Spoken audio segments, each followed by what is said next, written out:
Olá, meus amigos. Como vocês sabem, há anos eu venho publicando vídeos e livros sobre geopolítica. O meu objetivo era despertar pessoas para a realidade, escondida há tempos pelos meios de comunicação globalistas. Hoje, eu fiquei emocionado por saber que as sementes de mostarda que plantei já começam a dar árvores. Os irmãos russos, ao dizer que aquilo que eu dizia os influenciou fortemente, encheram meu coração de alegria. O vídeo que produziram é uma pérola e entendi como homenagem o convite para que o meu filho participasse dele. Por um lado, eu agradeço o reconhecimento pelo meu trabalho e, por outro, vejo com muito orgulho e alegria a continuidade do que faço pelas mãos do meu filho. Eu os convido agora a assistir à beleza do trabalho desses dois jovens irmãos, cujo futuro eu já posso prever brilhante. Se você gostar deles, acompanhe-os no canal. Até.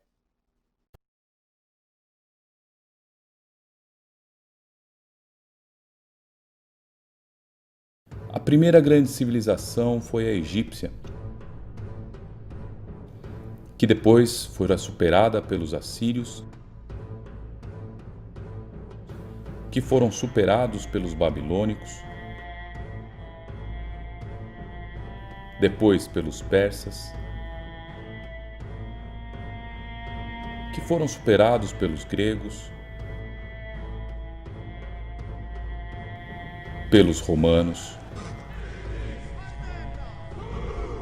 e depois surgiram os árabes, mongóis, otomanos. No final do século XV e início do século XVI, os portugueses e espanhóis começaram um grande período das colonizações.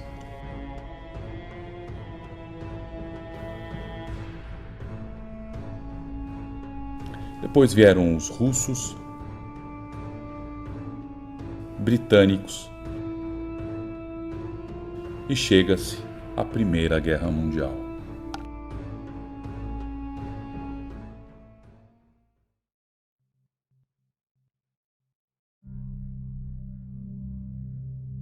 E no período da Primeira Guerra Mundial, que é entre 1914 e 1918, um evento muito importante acontece, que é a Revolução Bolchevique. O comunismo ele consegue se instaurar não apenas em um país, mas em um império. E no mesmo momento, na Europa Ocidental, principalmente na Itália e na Alemanha, um outro movimento ideológico político estava surgindo, que era o nazifascismo, representado principalmente por Mussolini e Hitler. Então você vê três visões ideológicas e políticas: o comunismo, através da União Soviética, o nazifascismo, representado principalmente pela Alemanha de Hitler e Itália de Mussolini, e depois o Japão, e a democracia social liberal, representada principalmente pelos Estados Unidos e pelo Reino Unido. Então essas três visões políticas de mundo, elas começam a lutar para ver qual vai ser o destino da humanidade. Então, ao final da Primeira Guerra Mundial, a Alemanha assina o Tratado de Versalhes, na França, e entre os principais pontos desse tratado estão pagamento de uma indenização para a Tríplice Entente, perda de parte do seu território, redução do seu exército e assumir a responsabilidade pela causa da guerra. Então, a Alemanha, extremamente humilhada pela assinatura do Tratado de Versalhes ao final da Primeira Guerra Mundial, começa ali a se preparar para dar início à Segunda Guerra Mundial, em 1939. A Segunda Guerra Mundial percorre seu caminho e nós sabemos que Hitler e Mussolini saem perdedores e o nazifascismo sucumbe. E aqui está um ponto interessante. Roosevelt, Churchill e Stalin Ao quase final da Segunda Guerra Mundial, eles vão para a região da Crimeia e assinam o Tratado de Yalta, um tratado de paz que determinaria o futuro da humanidade, trazendo paz à humanidade. Só que naquele momento, eles começam a se estranhar e mostrar os dentes uns para os outros. E após a assinatura do tratado, inicia-se a Guerra Fria, que nós sabemos foi a guerra ideológica entre o comunismo e o capitalismo. E em 89 cai o Muro de Berlim e, grosso modo, o capitalismo se sai vencedor naquele momento.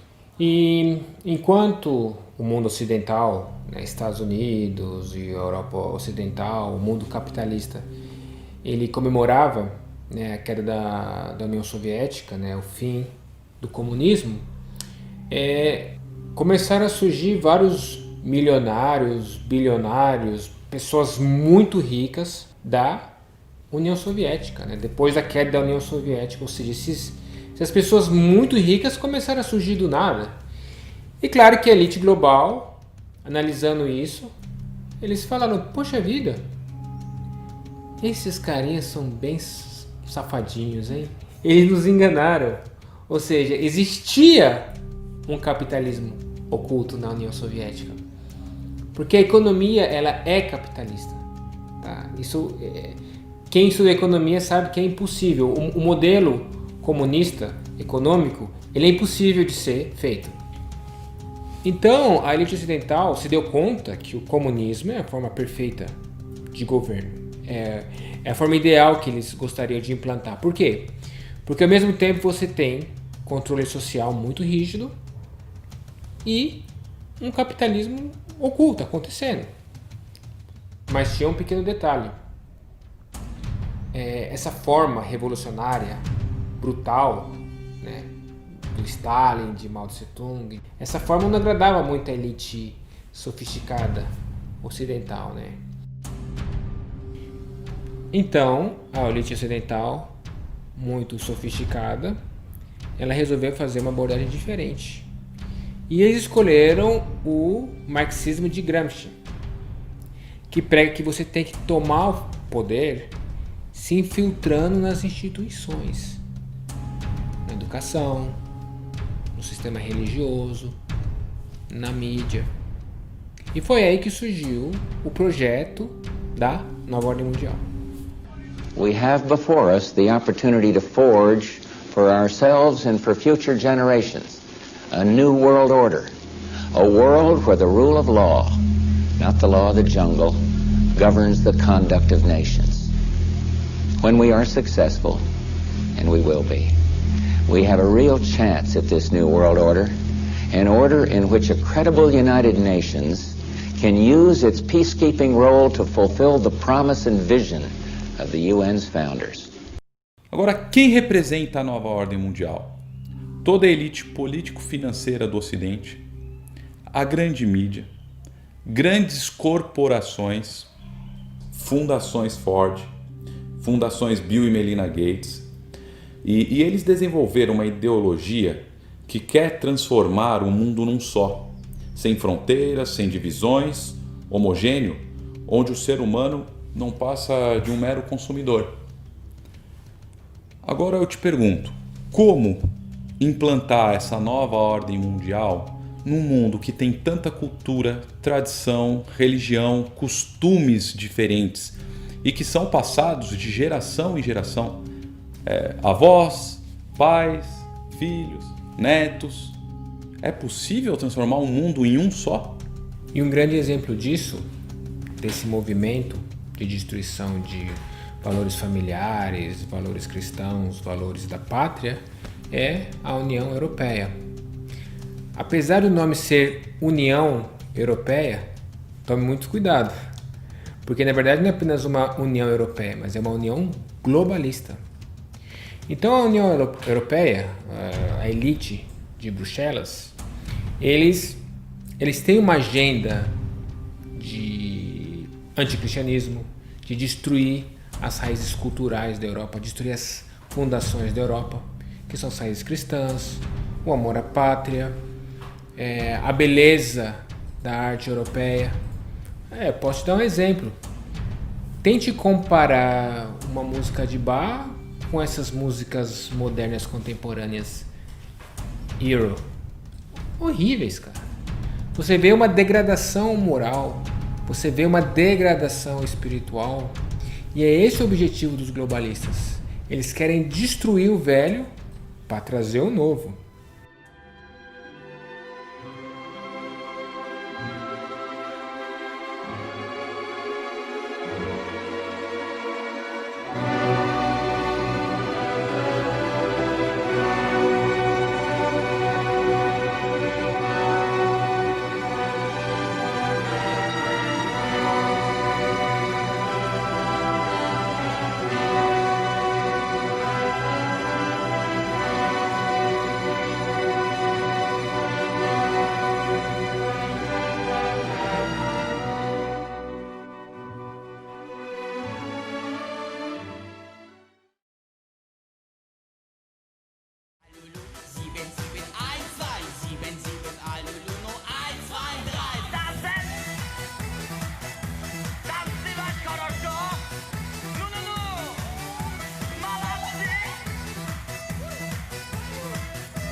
Então, o que essa elite ocidental está fazendo na União Europeia, eles querem também expandir para o resto do mundo. Existe um provérbio muito importante que diz assim, ó: você quer saber quem manda em você?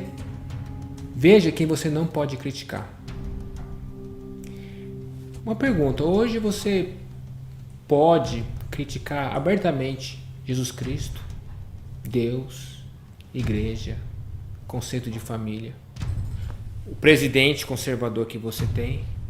Agora, tenta criticar algum certo movimento LGX10 por aí, que é imoral. Alguns ministros de STF. O que pode acontecer com você? Ou seja, será que realmente estamos vivendo em uma democracia? Será que realmente existe liberdade de expressão? Ou a liberdade de expressão ela só pode ser usada para atacar os valores conservadores? Porque enquanto você ataca os valores conservadores, a liberdade de expressão é ampla. E os globalistas, eles têm uma inspiração literária. Depois do término da Guerra Fria, existiu um escritor chamado Francis Fukuyama. Ele escreveu um livro muito interessante chamado O Fim da História. Ele previu que todo mundo ia abraçar a ideologia, a democracia liberal, social, e a partir de agora as guerras do mundo cessariam, o mundo seria um só, não existiriam mais fronteiras, que o mundo estaria chegando ao fim da história. Tanto que o livro dele chama Fim da História, correto? Porém, um outro escritor, ele previu algo completamente oposto. Ele falou: olha, essa visão do Francis Fukuyama de um mundo único, utópico, pacífico, onde não haveria mais rivalidade, esse mundo não é real, ele não vai acontecer. Pelo contrário, as próximas batalhas, os próximos choques, as próximas rivalidades serão entre civilizações diferentes. Então ele escreveu o livro O Choque de Civilizações. Então o Samuel Huntington, ele não cria nessa visão utópica, nessa visão fantasiosa que o Francis Fukuyama pregava e que os globalistas pegaram como o evangelho deles. Essa visão de Francis Fukuyama é o evangelho segundo os globalistas. Porém, nós temos que entender uma coisa muito importante. A visão de Samuel Huntington está acontecendo nos países fora do Ocidente. Por exemplo, eu estou estudando chinês no Instituto Confúcio. O próprio partido chinês, ele é nacionalista. The place we're in, Shandong Province, is the birthplace of the Chinese civilization. It is the home province of Confucius and Mencius, and the birthplace of Confucianism, 思想是中华文明的重要组成部分。 which is an integral part of Chinese 儒家倡 civilization. 导呢，就是大道之行。 Confucianism believes that a just cause should be pursued for the common good and champions harmony, unity, and a shared community for all 这 nations. 种 Se você for ver na Rússia, o Putin, ou o grupo que apoia o Putin, eles valorizam profundamente a fé cristã ortodoxa. Крещение – это отправная точка становления и развития российской государственности, настоящего духовного рождения наших предков, определения их идентичности, самосознания, расцвета национальной культуры и образования, развития многоплановых связей с другими странами. Крещение Руси открыло ее народам подлинные нравственные, духовные ориентиры. Как отметил мыслитель и философ Лев Гумилев, крещение дало нашим предкам высшую свободу.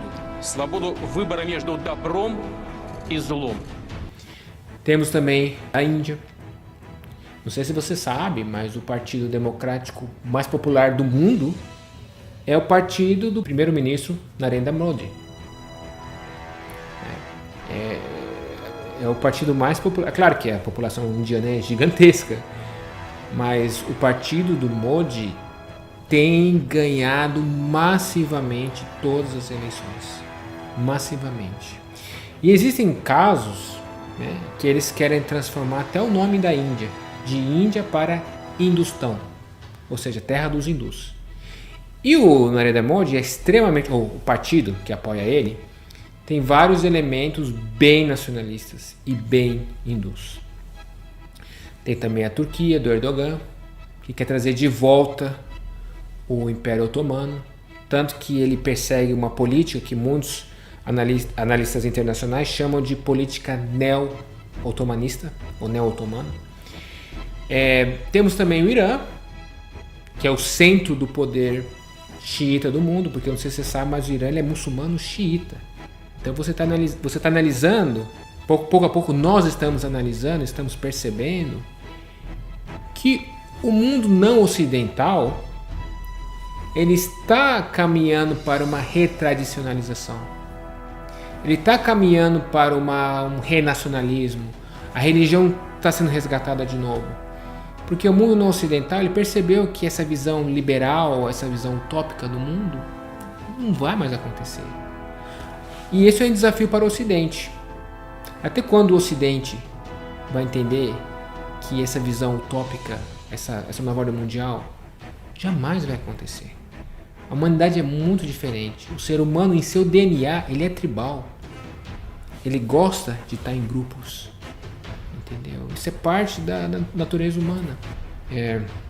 E é por isso que estamos vendo agora, no mundo ocidental, esse levante, né, de partidos que pregam a volta da fé, principalmente da fé cristã, que pregam o amor à pátria, que pregam o amor ao nacionalismo, que pregam a favor da família. Porque esses países estão vendo que a rivalidade mundial vai começar de novo. Nós não temos que nos enfraquecer. Nós não podemos diminuir a nossa taxa de fecundidade.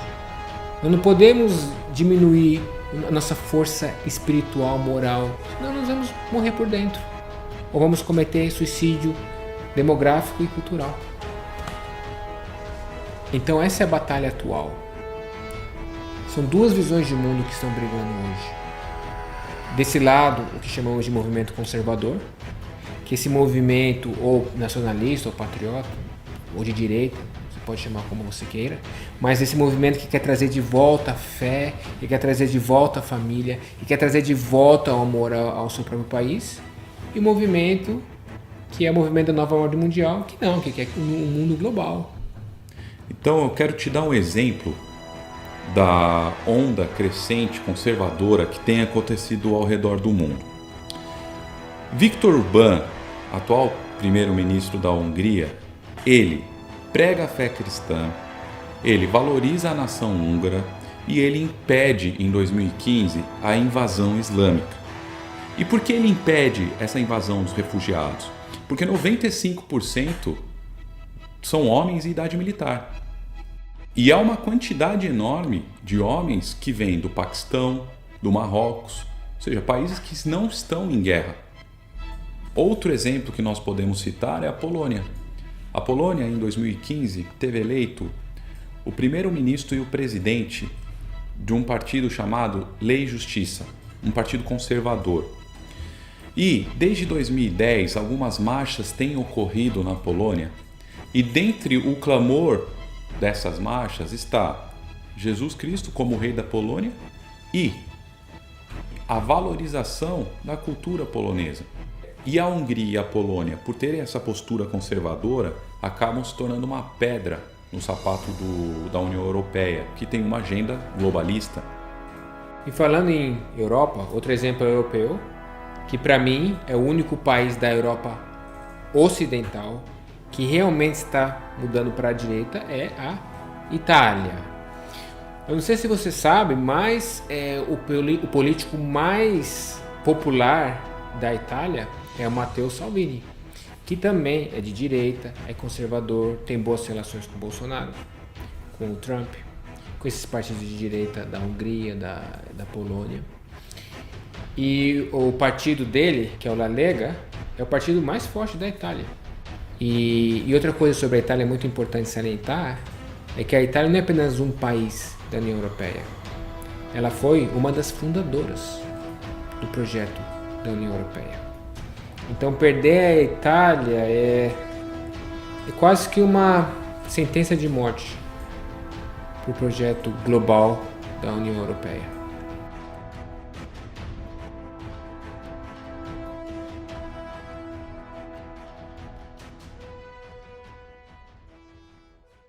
E aqui no Brasil não é diferente.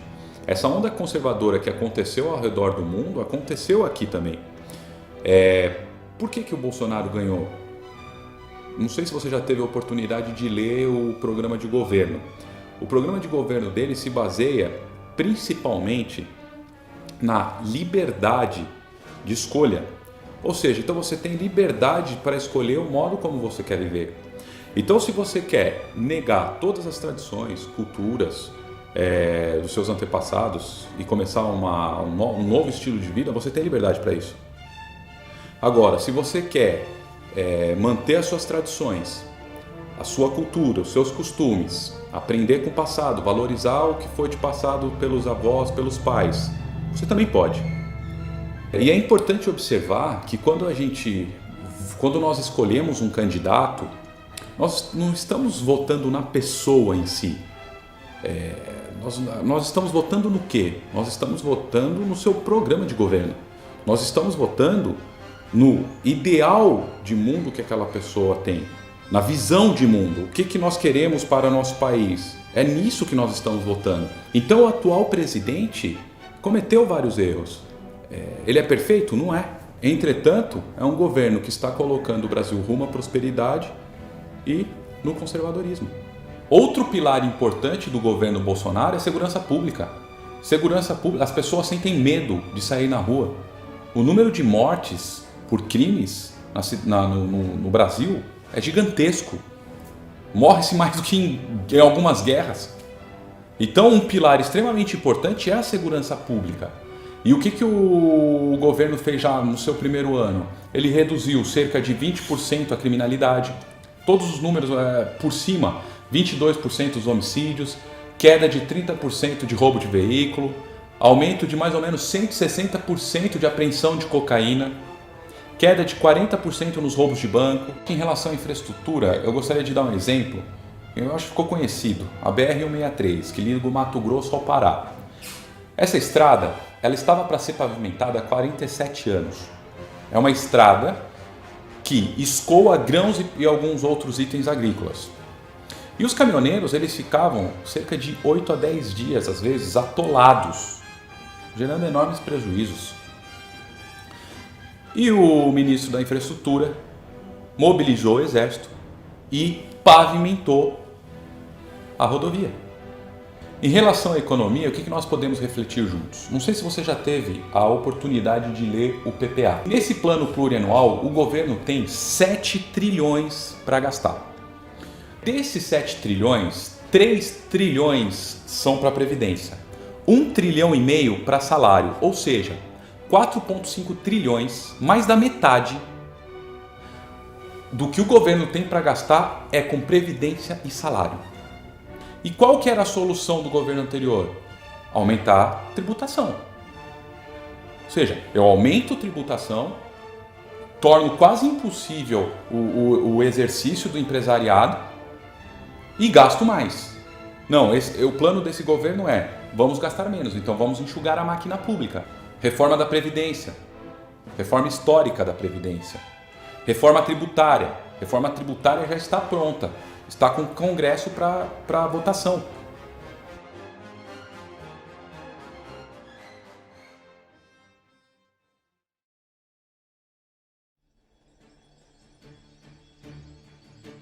A sociedade ela é dividida em vários atores sociais e cada um busca o seu interesse. E qual que é o papel do governante no meio desse turbilhão de conflitos de interesses?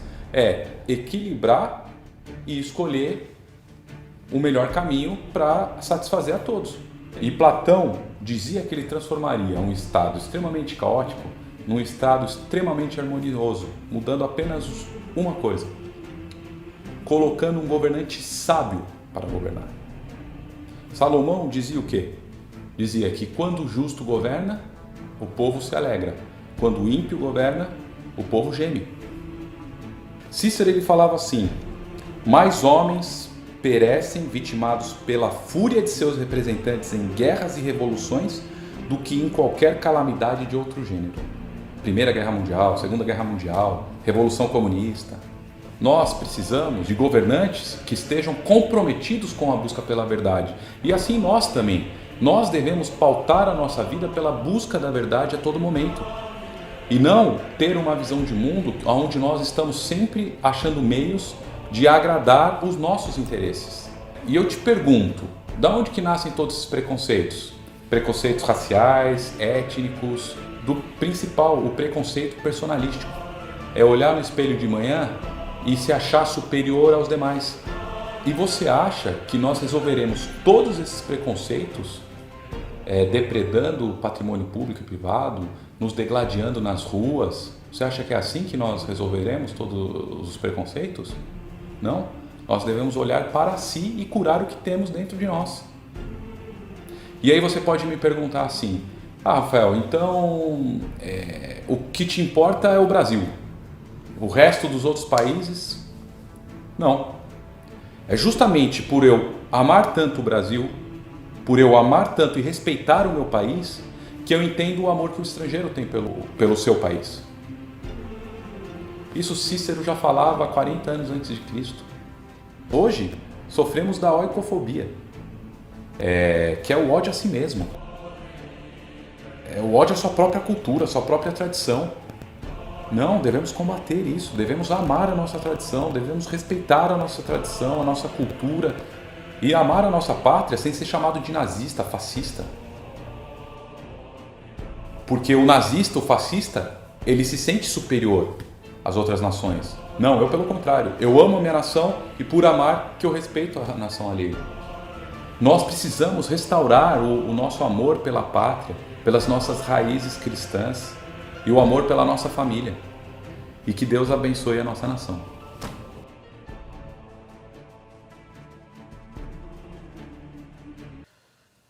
Olá. Eu tive a honra de ter sido chamado pelo Leonardo Russo a participar do seu documentário. Para mim, isso não tem preço. E o reconhecimento de que alguma coisa eu fiz.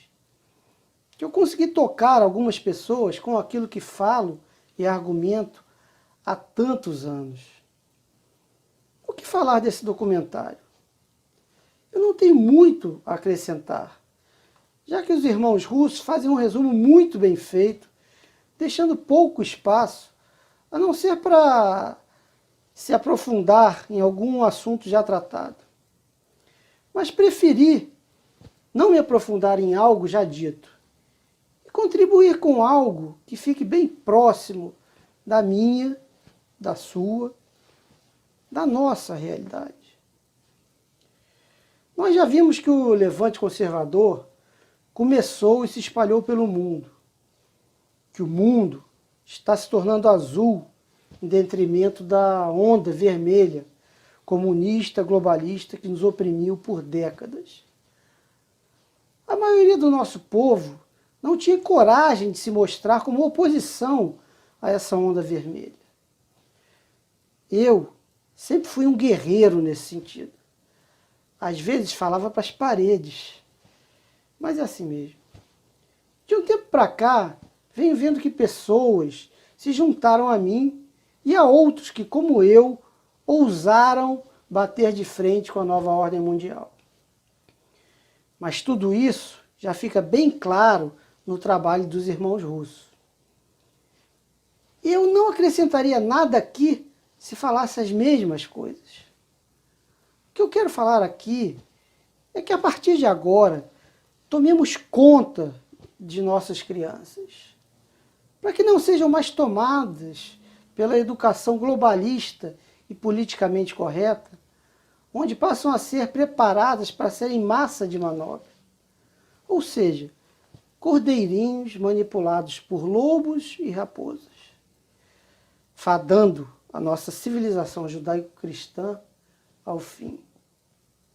Há tempos que a nova ordem mundial, por meio da esquerda, vem atuando fortemente em nossa juventude, transformando as nossas crianças e jovens em massa de manobra, como eu já disse, desinteressadas com relação aos valores que moldaram a nossa sociedade. No Brasil, é fácil reconhecer isso. Muitas das crianças realmente preparadas para a guerra são aquelas cooptadas pelo crime. Grande parte, na verdade, os nossos filhos, está escondida em condomínios fechados ou temerosa em cada passo fora do seu imaginário cordão de segurança. As escolas estão contaminadas por lições de covardia e medo, baseadas no politicamente correto. Quando não, por formação de grupos que destroem a individualidade das pessoas. Bom, e é isso que a gente tem que mudar. Educar nossos filhos sabendo que mal há por trás das manipulações da nova ordem mundial. E o vídeo dos irmãos russos é um excelente começo para isso. Agora, nós temos a responsabilidade de divulgá-lo ao máximo para continuar o nosso bom combate. Um abraço a todos. Muito obrigado aos irmãos russos por esse convite.